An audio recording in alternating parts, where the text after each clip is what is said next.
Okay, so have you ever felt like you're kind of stuck, like in a rut, like you just can't seem to get moving? Or maybe you've had those moments where it's like one little thing, you do one little decision, just snowballs into this whole life-changing thing. Yeah, It's wild, right? absolutely. Well, that, believe it or not, is Newton at work. Right. So today we're diving into his laws of motion. And no, this isn't like a physics lecture or anything. We're talking inertia and force and acceleration and action and reaction. Okay. But get this, we're going way beyond the textbook today. Okay. We're going to uncover how these laws actually can teach us how to unlock our goals, how to navigate relationships, Right. basically how to make life work for you. Yeah, what a lot of people don't realize is that Newton's laws, Mm-hmm. they're about way more than just the physical world.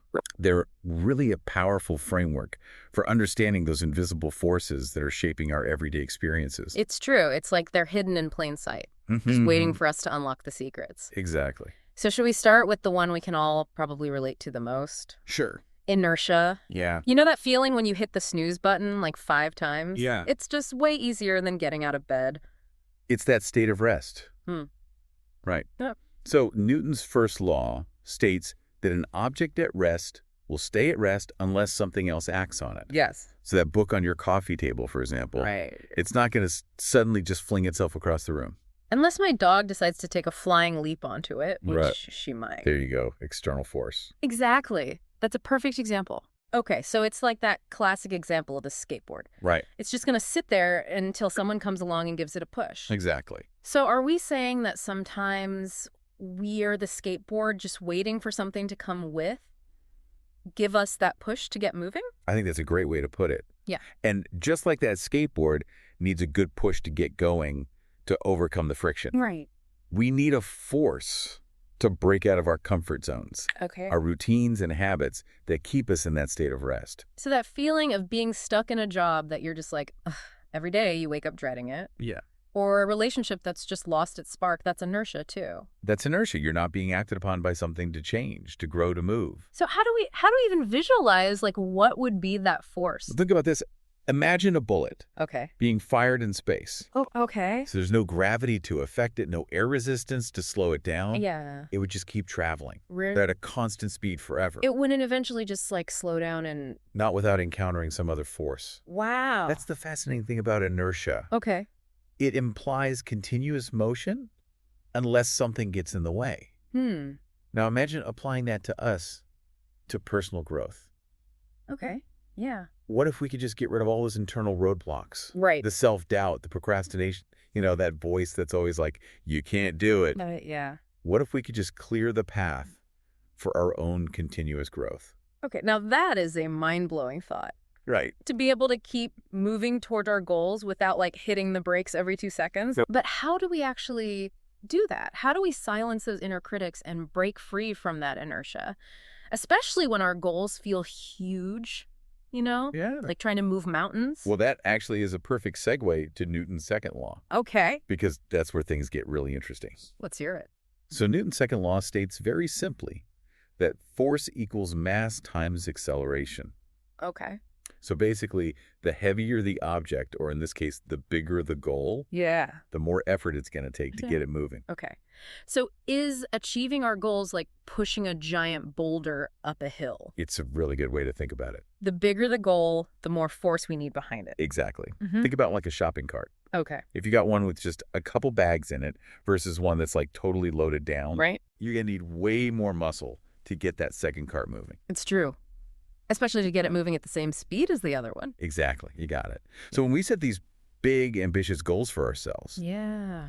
we got to realize it's going to take a lot of effort, Especially at the start. especially at the beginning. Like that initial push to like get going a new project or, finally commit to like a workout routine. Yeah. It always feels impossible at the beginning, but once you break through, it's like, okay, I can do this. You get a little momentum, Yes. and that changes everything. Totally. So then how do we keep that momentum going when life gets in the way, Ooh, That's a great question. Or when the initial excitement of something wears off? Well, I think it comes down to consistency, Okay. not just in terms of like our actions, but also our mindset. So it's not just like a one-time burst of energy. Right. It's got to be continuous. Okay. Think about it like a rocket. Okay. It takes a tremendous amount of force to break free from the Earth's gravity, right? To launch it up. Yeah. But even once it's up there, it still needs those course corrections. Oh, right. To stay on target. Exactly, to That, stay on course. okay. So in the same way, relationships, they need those little adjustments. So it's like we're constantly having to course correct in our relationships, too, In a way, yeah. to keep them going in the right direction. It's those little gestures, the quality time, the effort that we put in every day. And not just the big romantic gestures. Right, exactly. And this actually brings us perfectly to Newton's third law. Okay, let's hear it. For every action, there's an equal and opposite reaction. Okay, so this one sounds a little bit like what goes around comes around. Yeah, kind of like karma. Right. But at its heart, it's really about recognizing that our actions, they have consequences. Okay. Everything we do Okay. creates some sort of ripple effect. So like throwing a tennis ball at a wall. Exactly. The harder you throw it, the harder it's going to bounce back at you. Right. And, that's a very literal example. For sure. But it applies to so much more than just our physical actions. Okay, how so? Well, think about it this way. Every word we speak, every thought we have, it all carries a certain energy. Okay. And that energy, it interacts with the world around us. Interesting. So you're saying it's like this invisible boomerang effect. Yeah, you could say that. The energy we put out comes back to us. It really does. It's like we're constantly sending out these ripples, Okay. and those ripples, they interact with everything around us. Interesting. And they end up creating the reality that we experience. So then how do we actually use all of this? Like, this is all super interesting, Yeah. but we've uncovered all these like really cool insights. Yeah. But how do we take action? How do we apply them to our goals, our relationships, our lives in general? Well, I think the first step is just awareness. Okay.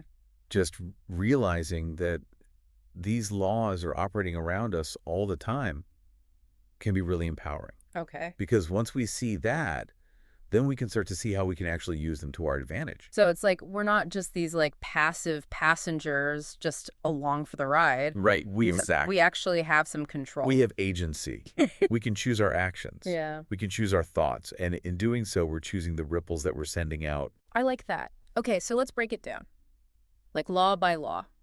Okay. How can we put this into practice? It's good. So starting with that first law, inertia, Okay. we talked about how it can make us feel stuck.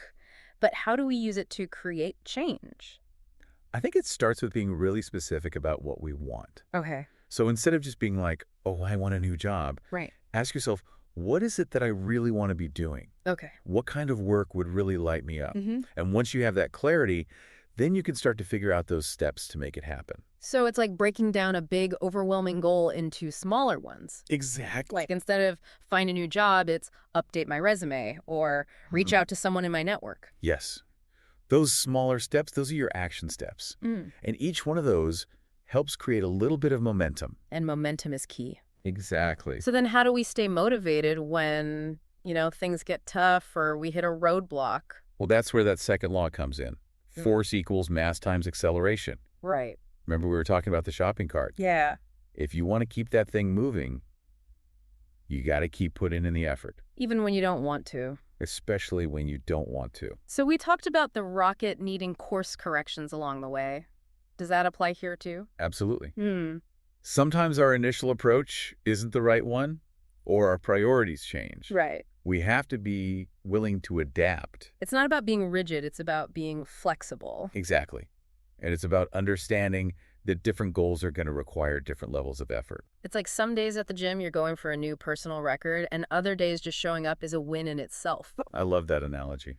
Yeah. And that actually brings us to that third law, action and reaction. Okay. We talked about it with relationships, but it really does go way beyond that. Because every little thing we do impacts the world around us. Yes, every action creates a ripple. Hmm. And so the question becomes, what kind of ripples do you want to be making? Wow. This has been such an incredible conversation. I've really enjoyed it. Who knew that physics could be so mind-blowing? Right. It's all connected. So as we wrap up our deep dive into Newton's laws, is there like one big takeaway you want to leave our listeners with? I think the most important thing to remember is that we aren't just these passive bystanders in our own lives. We have the power to make choices. Yes. We have agency. Mhm. We can choose our actions. We can be the force for change. We can create positive ripples. I love that Newton's laws aren't just about physics. They're about life. Exactly. Oh. And with that, I want to leave everyone with one final thought. Okay. If these laws are always at work all around us, shaping our reality, what if we could learn to become more aware of them? Okay. What if we could develop a Newtonian intuition? Like we could sense those forces and then use them to create the life that we want. That is a great point to end on. It's like we're unlocking a secret code to the universe. I like that. Well, thank you so much for joining us on this fascinating deep dive. It was my pleasure. Thanks for having me.